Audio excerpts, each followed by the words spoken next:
ആ, ഒരു വ്യക്തി നടത്തുന്ന രാഷ്ട്രീയ പ്രവർത്തനത്തെ ഇല്ലാതാക്കാൻ അയാളുടെ കയ്യോ കാലോ വെട്ടിക്കളയുക അല്ലെങ്കിൽ അതിക്രൂരമായി അയാളെ കൊന്നുകളയുക.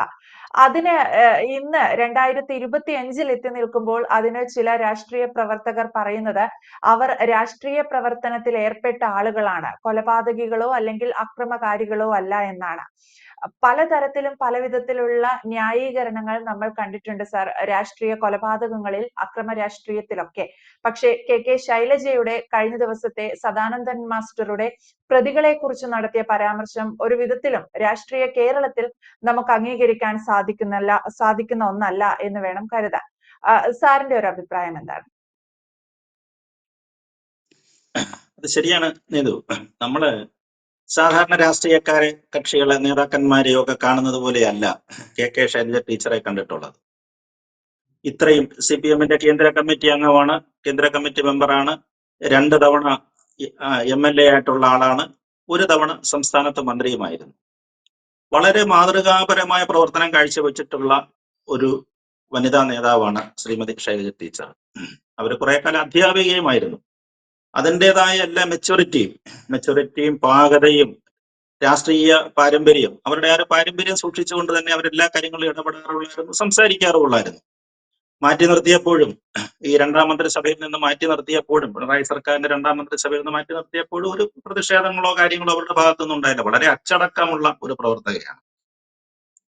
അങ്ങനെയുള്ള ശൈലജ ടീച്ചറാണ് കഴിഞ്ഞ ദിവസം കണ്ണൂരിൽ വെച്ചിട്ട് സദാനന്ദൻ മാസ്റ്ററുടെ കാലുകൾ രണ്ടും വെട്ടിയ കേസുകളിലെ പ്രതികൾ, അവര് CPM പാർട്ടിയുടെ അനുഭാവികളും പ്രവർത്തകരും ഒക്കെയാണ്, അവരെ ജയിലിലേക്ക് യാത്ര അയക്കുന്ന സമയത്ത് ഈ ടീച്ചർ അവിടെ പങ്കെടുത്തിരിക്കുന്നു. സാധാരണമായിട്ട് കാണുന്ന ഒരു കാഴ്ചയായിരുന്നില്ല അത്. മറ്റു ചില നേതാക്കന്മാരൊക്കെ വന്നിട്ടുണ്ടാവും, അവർക്കൊക്കെ അത്തരത്തിലുള്ള പശ്ചാത്തലമുള്ള ചില നേതാക്കന്മാരാണ് വന്നിട്ടുള്ളത്. പക്ഷെ ഒരു വനിതാ നേതാവ് ആദ്യമായിട്ട് അവിടെ പങ്കെടുത്തുകൊണ്ട്, അത് തന്നെയല്ല എന്തുകൊണ്ട് ഇവിടെ വന്നു എന്ന് ചോദിച്ചു കഴിഞ്ഞപ്പോഴത്തേക്ക് അവരുടെ വിശദീകരണം അത് നമുക്കൊരു തരത്തിലും അങ്ങോട്ട് പൊരുത്തപ്പെട്ടു പോകുന്നില്ല. 2 തവണ MLA ആയിരുന്ന സമയത്തും, MLA ആയി സത്യപ്രതിജ്ഞ ചെയ്ത സമയത്തും കെ ശൈലജ ടീച്ചർ നമ്മുടെ ഭരണഘടനയെ തൊട്ട് സത്യം ചെയ്തതാണ്. ഞാൻ അങ്ങനെ മറ്റൊരാളോടും വ്യക്തിപരമായിട്ടോ അല്ലെങ്കിൽ പാർട്ടി മറ്റ് താല്പര്യപ്രകാരമായ ഒരു പിന്നെ വിട്ടുവീഴ്ചകളോ അല്ലെങ്കിൽ പക്ഷപാതപരമായ പെരുമാറ്റമോ ഒന്നും എന്റെ ഭാഗത്തുനിന്ന് ഉണ്ടായിട്ടില്ല എന്നുള്ള തരത്തിൽ അത് സത്യപ്രതിജ്ഞ എടുത്തിട്ടുള്ള ആളാണ്. അങ്ങനെയുള്ള ശൈലജ ടീച്ചറുടെ ഭാഗത്തു നിന്നാണ് ഇത്തരത്തിലുള്ള പരാമർശം വന്നത്. ഒരു കോടതിക്ക് അപകടമൊന്നും വരുത്തിയില്ല, അല്ലെങ്കിൽ കോടതി വിധിയെ ചോദ്യം ചെയ്തില്ല അവര്. പക്ഷെ പറഞ്ഞു വെക്കുന്ന രാഷ്ട്രീയം മറ്റൊന്നായിരുന്നു. അവർ പറഞ്ഞു വന്നത് എന്താണ്? അവിടെ പങ്കെടുത്തതിനെ കുറിച്ച് പറഞ്ഞത്, അവിടെ ഈ ഞങ്ങളുടെ പാർട്ടി കോടതി ഇവർ പ്രതികളാണെന്ന് അംഗീകരിക്കുന്നില്ല. സദാനന്ദൻ മാസ്റ്ററെ അവിടെ നടു റോഡിലിട്ട് 2 കാലുകളും വെട്ടി ദൂരേക്ക് കളയുകയാണ്. അതായത് ഓപ്പറേഷൻ ചെയ്താൽ പോലും, തുന്നിക്കെട്ടിയാൽ പോലും കാലുകൾ വീണ്ടും കൂടി ചേരരുത്. അതേപോലെ ആണ് അദ്ദേഹത്തിന്റെ 2 കാലുകളും വെട്ടിയ ശേഷം വലിച്ചെറിഞ്ഞത്, മുട്ടിന് താഴെ വെച്ച് വെട്ടിയ ശേഷം വലിച്ചെറിഞ്ഞത്. അങ്ങനെയുള്ള പ്രതികളാണ്. ആ പ്രതികളെ പകൽ വെളിച്ചത്തിൽ കണ്ടതാണ്. ആരൊക്കെയാണെന്ന് വളരെ വ്യക്തമായിട്ട് എല്ലാവർക്കും അറിയാവുന്നതുമാണ്. എങ്കിലും ടീച്ചർ പറയുന്നത് അവരൊന്നും പ്രതികളല്ല, അവരൊക്കെ ഞങ്ങൾ പാർട്ടി പ്രവർത്തകരാണ്, ഞങ്ങളുടെ പാർട്ടിയുടെ സജീവ പ്രവർത്തകരാണ്, ഇവരെ പ്രതിസ്ഥാനത്ത് ഞങ്ങൾക്ക് ചിന്തിക്കാൻ പോലും, എനിക്ക് അടക്കം ചിന്തിക്കാൻ പോലും കഴിയില്ലെന്നാണ്. പക്ഷെ കോടതി പറയുന്നു, നമ്മുടെ രാജ്യത്തെ കോടതി പറയുന്ന ഒരു പ്രതികളാണെന്ന്, അതുകൊണ്ട് അവർ ജയിലിലേക്ക് പൊക്കോട്ടെ എന്നാണ്. അതേപോലെ തന്നെ എന്റെ വളരെ പാർട്ടിയുടെ സജീവ പ്രവർത്തകരാണ്. അപ്പൊ അതുകൊണ്ടാണ് ഞാൻ ഈ ചടങ്ങില് ഇവരെ യാത്ര അയക്കുന്ന വികാര നിർഭരമായ രംഗത്തിലേക്ക് ഞാൻ വന്നതെന്നാണ് പറയുന്നത്. കണ്ണൂരിൽ വേറെ നേതാക്കന്മാരുണ്ടായിരുന്നു. അവിടെ രാഗേഷ് ഉണ്ട്, രാഗേഷ് കണ്ണൂരിലുണ്ട്.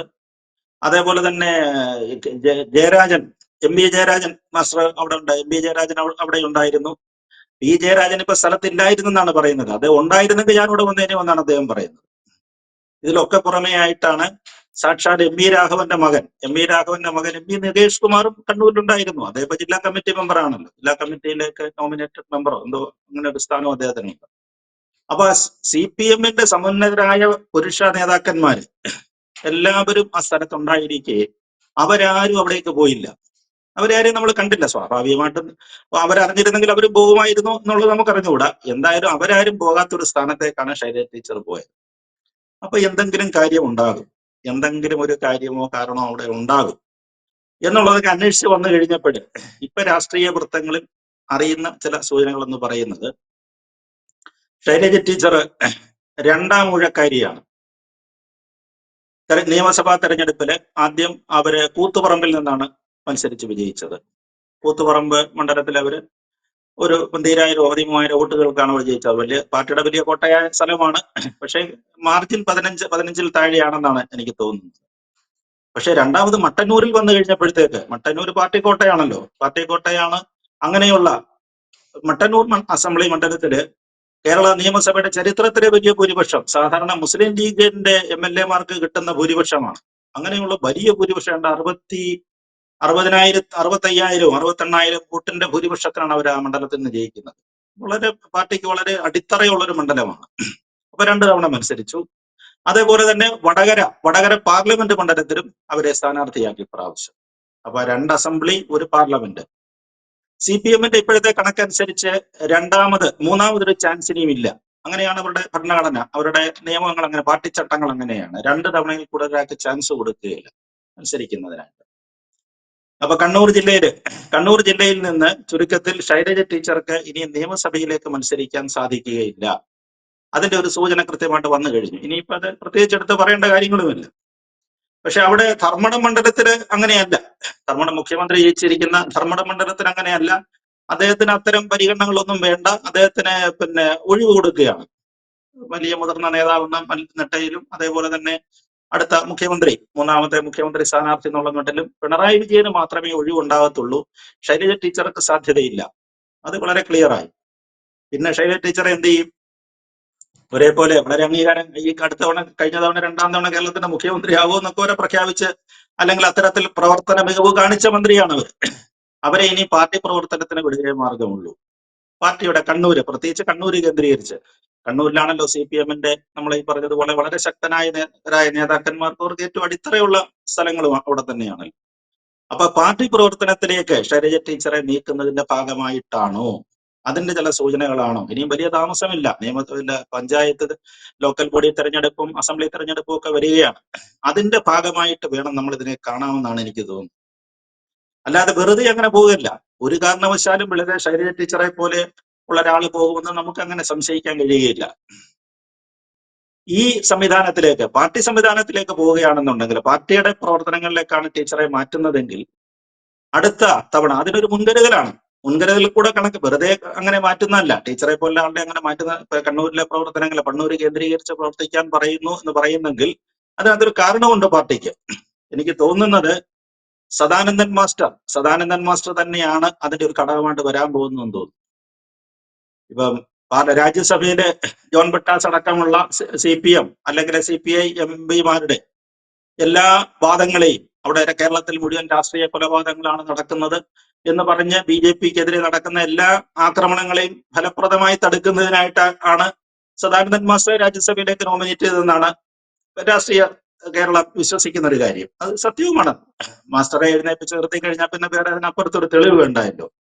ബ്രിട്ടാസോ അല്ലെങ്കിൽ CPM-ന്റെ നേതാക്കൾ അത്തരത്തിൽ ആരോപണം ഉന്നയിച്ചാലും, ഇതാ 2 കാലുകളും നഷ്ടപ്പെട്ട ഒരു ആള് CPM ആക്രമണത്തിൽ, അതിനപ്പുറത്തൊരു തെളിവിന് ആവശ്യമില്ല. അതേപോലെ തന്നെ മാസ്റ്റർ ആയിരിക്കും ഒരു പക്ഷേ ഈ വരുന്ന അസംബ്ലി തെരഞ്ഞെടുപ്പില് കണ്ണൂർ ജില്ല കേന്ദ്രീകരിച്ചിട്ടുള്ള പ്രവർത്തനങ്ങൾക്ക് നേതൃത്വം കൊടുക്കാൻ പോകുന്നത്. അദ്ദേഹം പഴയ സദാനന്ദൻ മാസ്റ്റർ അല്ലിപ്പോഴ്, അദ്ദേഹം MP ആണ്, രാജ്യസഭാ മെമ്പറാണ്. ഒരുപാട് സംവിധാനങ്ങളും സുരക്ഷയും ഒക്കെ വേണ്ട ആളാണത്. അപ്പൊ അതുകൊണ്ട് സുരക്ഷിതമായിട്ട് അദ്ദേഹത്തിന് പോകാം. പാർട്ടി എല്ലാ ജില്ലകളിലും, സംസ്ഥാന എല്ലാ താലൂക്കുകളിലും അസംബ്ലി മണ്ഡലങ്ങളിലും പോയി പ്രവർത്തനം നടത്താൻ, ചതുർപക്ഷങ്കി ജില്ലയ്ക്ക് പുറത്തേക്കും അദ്ദേഹം വരാം. അപ്പൊ അത്തരത്തില് ഒരു പ്രൊജക്ഷൻ, ഇപ്പൊ രാജ്യസഭയിൽ ചെയ്തതുപോലെ ഒരു പ്രൊജക്ഷൻ അവിടെ സദാനന്ദൻ മാസ്റ്ററെ അവതരിപ്പിച്ചാൽ അതിന് പാർട്ടിക്ക് നേരിടേണ്ടി വരും. അതിന് മറുപടി പറയേണ്ടി വരും. തീർച്ചയായിട്ടും അതിന് മറുപടി പറയേണ്ടി വരും. അപ്പൊ അതിനെയൊക്കെ നേരിടണം. അപ്പൊ അത്തരത്തിൽ വരുന്ന BJP RSS പക്ഷത്ത് നിന്ന് വരുന്ന വാദങ്ങളെ നേരിടുക, അതിനൊരു മുൻകൂട്ടി എറിയൽ എന്നുള്ള മട്ടിലാണോ ടീച്ചറെ ഇത്തരം പരിപാടികളിൽ പങ്കെടുപ്പിക്കുന്നതെന്നാണ് നമുക്ക് സംശയം. അതാണ് രാഷ്ട്രീയക്കാര്, കുറച്ച് രാഷ്ട്രീയ വിശകലനം നടത്തുന്നവർ പറയുന്ന ഒരു സംശയമാണ്. അതോടൊപ്പം തന്നെ മറ്റൊരു കാര്യം കൂടി ഉണ്ട്. അപ്പൊ മട്ടന്നൂർ മണ്ഡലം ഒഴിവ് വരികയാണ്. മട്ടന്നൂർ മണ്ഡലം ഒഴിവ് വരുമ്പോ എന്ത് ചെയ്യും? മട്ടന്നൂർ മണ്ഡലത്തിലേക്ക് പാർട്ടിക്ക് സംബന്ധിച്ചിടത്തോളം സംശയമൊന്നുമില്ല. അവിടെ പിന്നെ CPM സ്ഥാനാർത്ഥി ജയിക്കുമെന്നുള്ള കാര്യത്തിൽ ഇന്നേ വരെയുള്ള മണ്ഡലത്തിന്റെ ചരിത്രം പരിശോധിച്ചു കഴിഞ്ഞാൽ നമുക്കൊരു സംശയമില്ല. നല്ല ഭൂരിപക്ഷത്തിന് ജയിക്കുന്ന മണ്ഡലവുമാണ്. അവിടത്തേക്ക് ഇപ്പൊ പുതിയതായിട്ട് ഈ MV രാഘവന്റെ മകൻ, പാർട്ടിയുടെ കണ്ണൂടെ എല്ലാമായിരുന്ന, പാർട്ടിയുടെ സർവശക്തനായ സാക്ഷാൽ MVRന്റെ മകൻ, അദ്ദേഹം പിന്നെ UDF-ലേക്കൊക്കെ മാറ്റങ്ങളൊക്കെ നടത്തി, ചില രാഷ്ട്രീയ സാഹചര്യങ്ങളൊക്കെ ഉണ്ടായെങ്കിലും MVRന്റെ മകനെ അദ്ദേഹത്തിന്റെ ചാനൽ പ്രവർത്തനങ്ങളെല്ലാം അവസാനിപ്പിച്ച് അദ്ദേഹം കണ്ണൂർ കേന്ദ്രീകരിച്ച് വർക്ക് ചെയ്യുന്നുണ്ട്. അദ്ദേഹം ഇപ്പൊ അതിന്റെ ഇന്റലക്ച്വൽ സെല്ലിന്റെ കോർഡിനേഷൻ അത്തരം കാര്യങ്ങളൊക്കെയാണ് നടത്തുന്നതെന്ന് തോന്നുന്നു. അപ്പൊ നികേഷിന്റെ പേരാണ് ഇപ്പൊ മട്ടന്നൂർ മണ്ഡലത്തേക്ക് ഉയർന്നു കേൾക്കുന്നത്. മട്ടന്നൂരിൽ നികേഷ് മത്സരിക്കും. അതിന് രണ്ട് കാരണങ്ങളാണ് പറയുന്നത്. പഴയതുപോലെ അഴീക്കോട് മണ്ഡലത്തിൽ കൊണ്ടുപോയി ഇടുമെന്ന് ഒരു കാര്യത്തിൽ സംശയമുണ്ട്.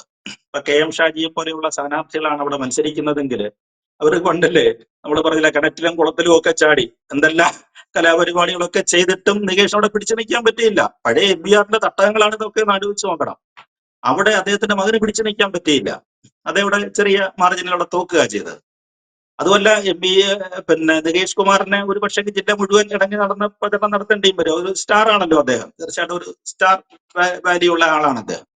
അപ്പൊ അങ്ങനെ വരുമ്പം സുരക്ഷിത മണ്ഡലം എന്ന നിലയിൽ MV നികേഷ് കുമാറിനെ മട്ടന്നൂരിലേക്ക് മാറ്റിയ ശേഷം പാർട്ടിയുടെ മറ്റ് കാര്യങ്ങൾ, മറ്റ് സദാനന്ദൻ മാസ്റ്ററെ മുൻനിർത്തിക്കൊണ്ട് BJPയും RSSും ഒക്കെ ചെയ്യാൻ പോകുന്നെന്ന് പറയുന്ന കാര്യങ്ങളിൽ ഒരു പ്രകടനം നടത്തുക.